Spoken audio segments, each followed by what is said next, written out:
Brian Wheeler, Antonio Harvey, joined on Trailblazers Courtside now by one of our favorite national NBA guys. He now is a reporter for Bleacher Report, which is a fast-growing website, and also audio on Sirius NBA radio as well. The only problem I have with Bleacher Report, and this is the only problem, every time I go to one of the NBA websites and I click on an article, the deadgum Bleacher Report app, I mean, literally every single one of, why don't they let somebody else break some news? That means that they're doing their job, right? And this is probably the guy that most of the time is writing those articles, Ric Bucher.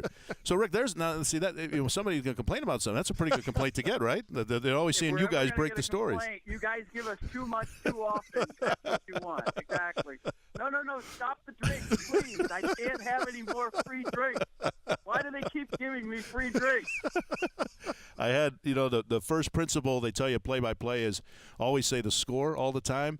And Bob Miller, the legendary LA Kings announcer, told me that the most interesting letter he ever got from a fan was somebody who wrote in and said, "Look, you just say the score way too often."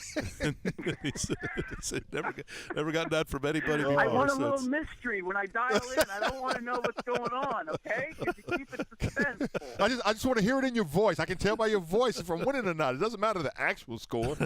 That's funny. There you go. Now, you of course have this is a great, we talk about big time acquisitions for teams, but for Bleacher Report to get you on board, this was a big time thing for them and certainly gave them additional credibility. How are you enjoying things so far?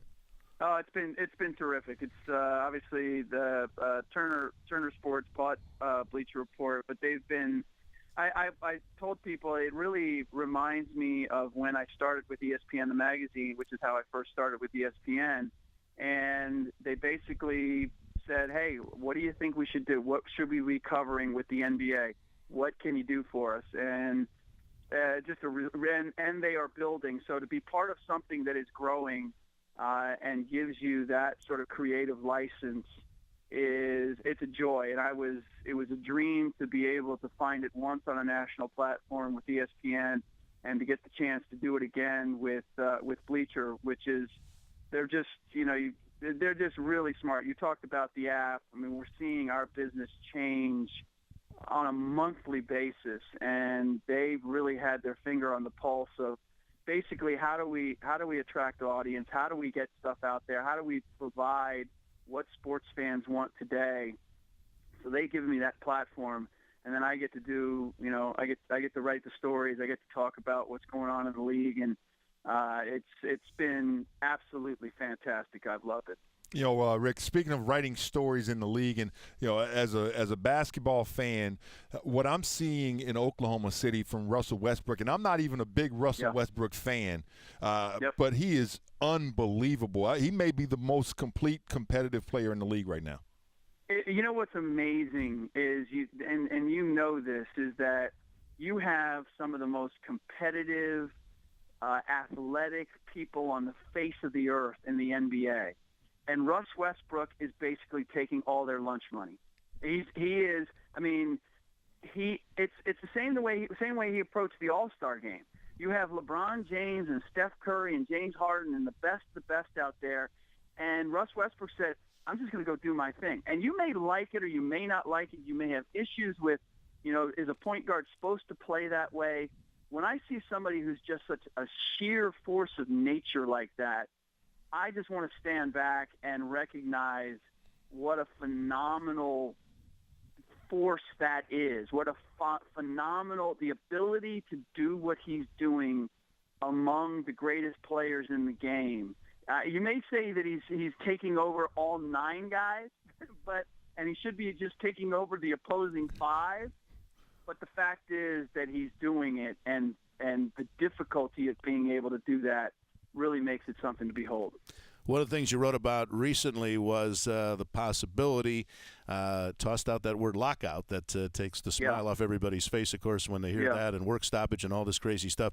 Can you recall, and we've all been through this, unfortunately, more times than we'd like to remember, but can you recall a situation in the past where we've heard the subject come up this early in terms of what might happen still a ways away in the future? Well, the last time was pretty close. I mean, it wasn't lockout. It was and this is, I was doing research on this, where Adam Silver met with the players union and said, this is not a negotiation. You know, we're not here to negotiate. We're here to tell you what it's like, what it is. And he brought out all these bar graphs and everything that showed the rise in the amount of money that the players were making, and then showed another bar graph where it showed supposedly the amount of money that was being lost, or the diminishing profits that teams were enjoying. And I don't know where he got the bar graphs from. I'm a skeptic when it comes to the owners saying that they're losing money. I know there are a lot of people that I trust in the league, in administration, say, no, we're not making this stuff up. It's for real. It's hard for me to imagine. And now that you have franchises being sold for $2 billion, now it's really hard for the players to grasp that, hey, we need to give you back more money to make this thing profitable.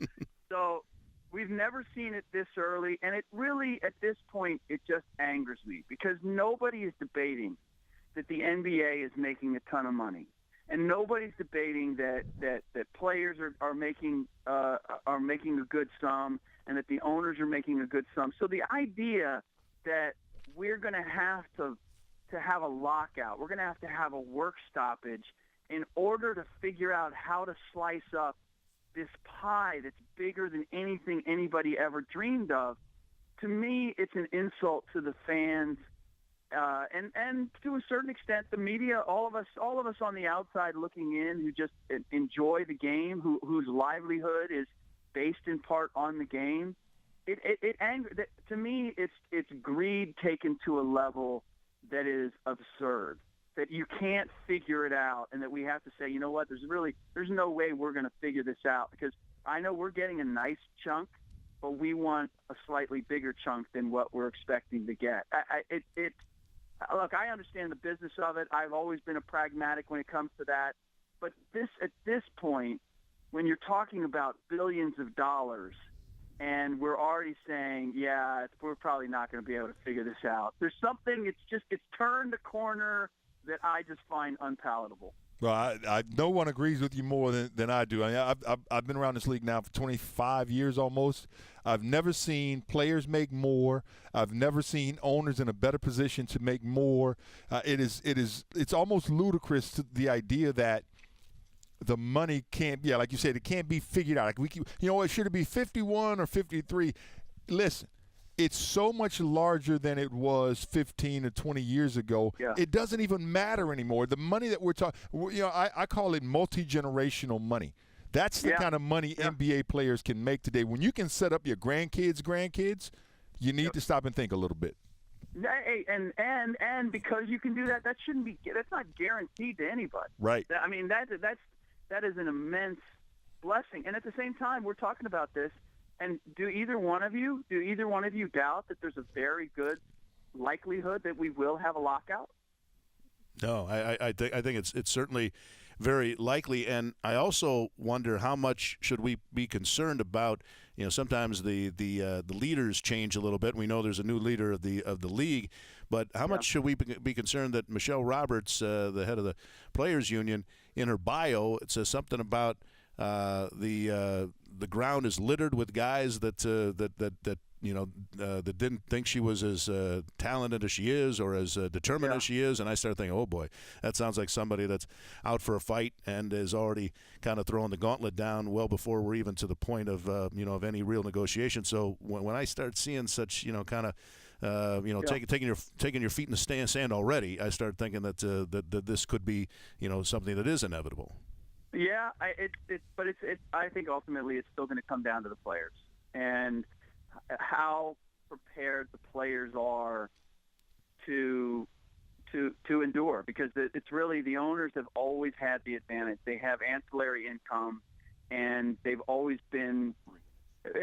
When it comes to a game of chicken, they have immense leverage. They have an immense advantage. So the only way that this becomes actually, I think that the only way that it gets done quickly is if the owners recognize that they're not going to be able to dictate to the players the terms, and they then look at it and say, okay, this isn't going to end soon, and they're not going to cave, and there's going to be real damage done here if we don't just go ahead and get a deal.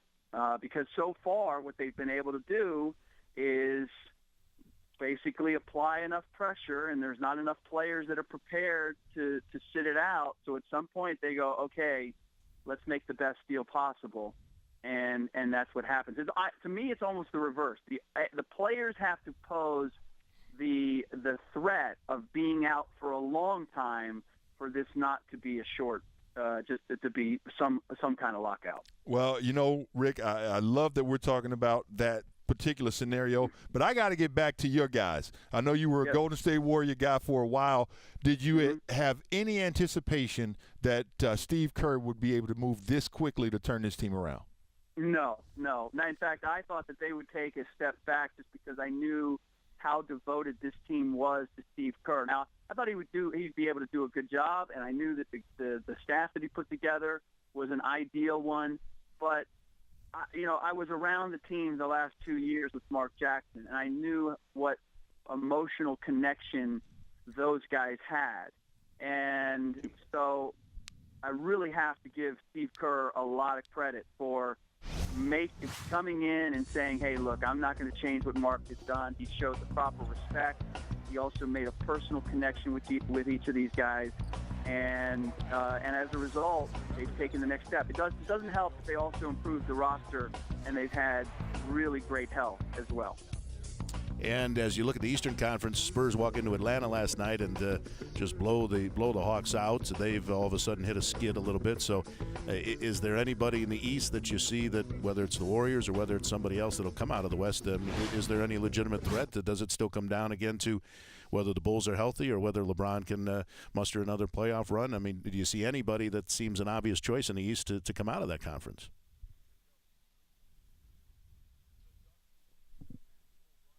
I don't think Apparently not. Yeah.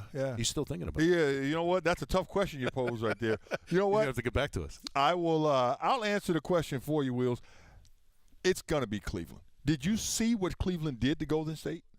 Well, I tell you, I mean, and everybody seems to think that if they put everything together, just based on LeBron's well, they experience, have. They've taken some great strides.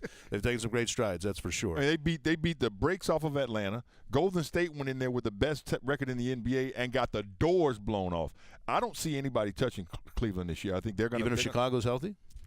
They can't be healthy. Derrick Rose will never be healthy again. Well, that's the big if. There's no question about that. All right. Well, we thanked Ric Bucher for joining us on the program.